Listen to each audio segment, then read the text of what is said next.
एक शिकारी से पूछा गया उसने कितने पक्षी पकड़े। उसने उत्तर में कहा कि मैंने सभी तोते पकड़े लेकिन 8 नहीं पकड़े, मैंने सभी बत्तखें पकड़ी लेकिन 8 नहीं पकड़े, और मैंने सभी हंस पकड़े लेकिन 8 नहीं पकड़े। इस तरीके के प्रश्न को कैसे बनाते हैं आइए मैं आपको सिखाता हूं। तो देखिए सबसे पहले हम देखते हैं कि उसने कितने तरीके के पक्षी पकड़े। तोता पकड़ लिया, बत्तख पकड़ी गई और हंस पकड़े गए। तो ये 3 पक्षी जो है उसने पकड़े हैं। इन 3 पक्षियों में क्या काम करना है अब आपको। देखिए पहला स्टेटमेंट देखते हैं कि सभी तोते थे, यानी कितने तरीके के पक्षी है, पैरट है और स्वान है, हंस है और डक है, ये 3 पक्षी हैं।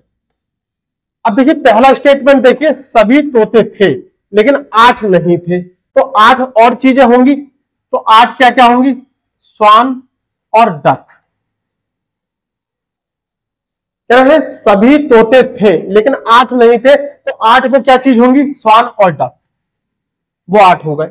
दूसरा स्टेटमेंट देखिए सभी बत्तख थे लेकिन 8, वो 8 कोई और होंगे, तो सभी बत्तख को हटाकर 8 पर रह जाएंगे, यानी पैरट और स्वान अगर हमने यहां से मिला लिया तो ये 8 हो गए। इसके बाद कह रहा है तीसरा स्टेटमेंट सभी हंस थे लेकिन 8 नहीं थे, तो 8 क्या होंगे, पैरट और डक, ये 8 होंगे।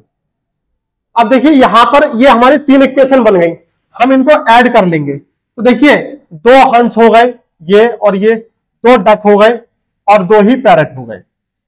तो 2 पैरट प्लस स्वान प्लस ये क्या है, डक, और ये कितना हो गया, 8 दूनी 16, 8 की 24। इस 2 से हमने इसको डिवाइड कर दिया, कितना आ गया, 12।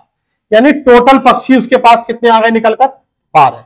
इस तरीके के प्रश्नों को हमें इस स्टेटमेंट को पूरा इस तरीके से पढ़ना होता है कि सभी तोते थे लेकिन 8 नहीं थे। तो जो नहीं थे वो वाली इक्वेशन हम बना लेते हैं, उसके बाद कैलकुलेशन करके और डायरेक्ट आंसर निकाल देते हैं।